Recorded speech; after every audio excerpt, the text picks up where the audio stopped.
ভাই এই জঙ্গলের প্যাচটা পেরোলাম আর তারপরে শুরু হয়ে গেছে পুরো চা বাগান। আর এরকম মেঘ ভাই, পুরো মনে হচ্ছে যে মেঘের মধ্যে ভাসছি ভাই। চারিদিকে মেঘ আর মেঘ, আর আমরা চা বাগানের মাঝখানে।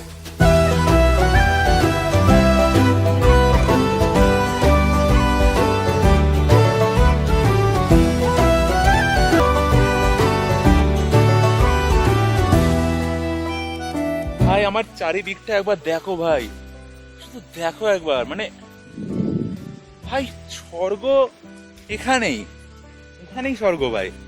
তার জন্য মরতে হয় না, यही স্বর্গ হ্যাঁ। চলে এসো ভাই, ওই দার্জিলিং শহরে গিয়ে না কোনো লাভ নেই, শুধু যত সব গ্যাঞ্জাম কোলাহল। যদি অ্যাকচুয়ালি পাহাড়কে এক্সপিরিয়েন্স করতে হয় না ভাই, আমাদের মতো চলে এসো এইসব জায়গায়।